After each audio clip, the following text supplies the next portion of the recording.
This is a message for me. This is actually a message for all of us. And I know that making anything great again is a coined phrase, but I think for us, and the reason that I wore it is because I believe it has a deeper meaning for us. And despite what we read on social media, and it upsets me, because sometimes when I read on social media how negative some people are, I call them cave people, citizens against virtually everything. And they criticize without the slightest idea of what's going on, nor do they make any effort to find out what's going on. And to me, it's upsetting, because what they're doing is they spread negativity. But that's not everybody. There is a silent majority of people in this community right now that they're very, very excited about our near future. And that's the message that I want to give to you guys tonight. They're extremely excited by our near future. And that's why I wear this shirt today, because they believe. The silent majority in this community believe in what we're doing. And I think you guys have all gotten that positive response as well. Today, we know that today's economic environment, the chances of a major manufacturing or a company like Amazon coming into our future is sheer fantasy. I think we've accepted that, and I think we know that. Companies are working remote. Some statistics for you. Manhattan, the city, the economic hub of New York, its vacancy rate's at 18%. It's the highest it's ever been, and it's growing. Yes. It's growing. Downtown Pittsburgh has a vacancy rate of 21%. It's expected to go within 5 years to 50% remote work. But our downtown is in a renaissance. I think we're moving towards that way. We're in a renaissance. And we're in a renaissance toward the fastest growing sectors in this country. Those sectors are downtown living for middle income. Do the research, you'll see that. Food services and bars. Educational services, specifically university, are using satellite sites on AI. We have to start reaching out to our nearby universities. Healthcare, finance, and one of the biggest ones are arts, entertainment, and recreation. Those are the directions that we're moving into. As local officials, we understand that, and this is how we've been moving forward within that concept. Think about what we have in our downtown recently. Resto, restaurant, and bar. They're going to have entertainment there and a bar. Union Station Distillery. Mechanic Creek Brewery. Lost Mines Restaurant, and they're going to have a bar. I believe they're opening end of this week. Confluence now has a gigantic bar in there, and they have entertainment on different nights. Cervix Next and Diamond Banquet Center has a podcast studio and entertainment. Adding to that, the Warner Brothers Museum, as we now know, will have the largest collection of Looney Tune artifacts in the world, and will have a 1920s theme bar in the back of that museum. That Main Street Clothier's building, Jerry Kearns is telling me, will be changed to the Warner Building Annex. We continue to have our concert series in the summer. That brings a heck of a lot of people downtown. It's been a great success. And then obviously we have our staple businesses downtown. People keep forgetting that we got staple businesses: Butts Flowers, Shipping Depot, Bespoke, Germani's Jewelry, the Diamond Studio, Pizza Man Pizza, Little Johnny's, Comienas Plaza has a variety of stores in there. Newcastle News is downtown, the Y, Trey Leuenheisel.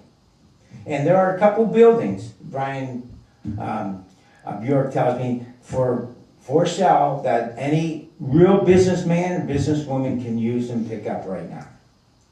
Because of this renaissance downtown, we city officials understand the importance of parking. And that's why we are investing in renovating that parking garage, and that's essential to our downtown.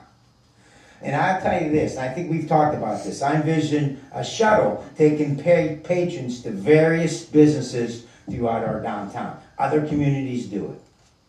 Actually, some of these restaurants should think about having a valet service. Taking the people, having a kid take their cars, park right in front of the restaurant, take it to the parking garage, they get a ticket and people come out, they run and get the cars in. Other cities do it, that's what we need to be doing as well.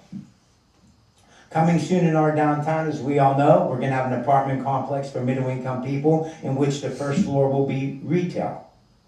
Now we know that everybody talks about the vacancy problem, but in January we're gonna be meeting with the Rescue Mission. And here's what the Rescue Mission wanted me to convey to you, to everybody. We've been viewed as part of the problem. We wanna be part of the solution now. They wanna have a collaborative agreement with us to be part of the solution to tackle the vacancy issue that we have in our downtown. So yes, Newcastle, these good things are happening. And we will continue to pursue this in order to, okay, I will say, yes, to make Newcastle great again. And as this is going on, in 2025, we need to have four parcels, I believe, in our crosshairs. 2025 must be the year that we come up with a final solution for these four questions, and we know what they are. Shenango, China, the Days Inn property, the old post office, and St. Francis Hospital. I have to say that I believe two of these sites we must take control of.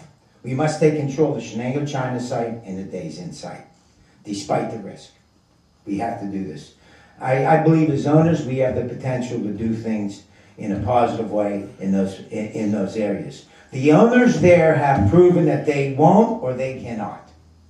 So it's incumbent upon us to act. I don't see any potential for St. Francis. We need to condemn it and demolish it. The old post office remains a major question. We need to meet with the owner. Some cities have restored old post offices because of its historical significance. Maybe a civic center, I don't know. Or is the property more valuable and should it be demolished?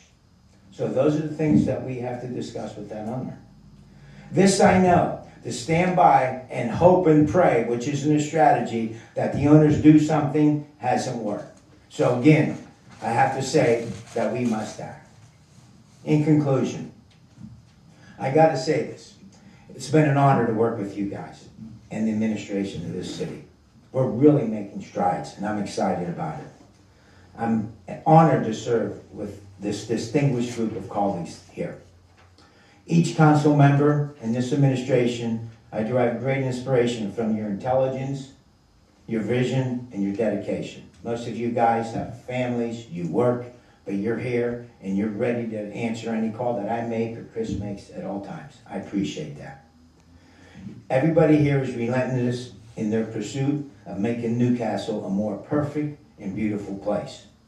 And like all officials, we may argue at times. That's fine. Everybody has the passion for the city, and we should be arguing at times. But the thought never leaves us that our common goal is to make positive impacts on this city of which we all truly love. So I would say this in the end, that although my shirt says making Newcastle great again, we in no way live in the past. That Newcastle is gone. The Newcastle 60s and 70s is gone. Our objective is to make Newcastle what it needs to be for the times that we live in. Thanks for listening. Very good.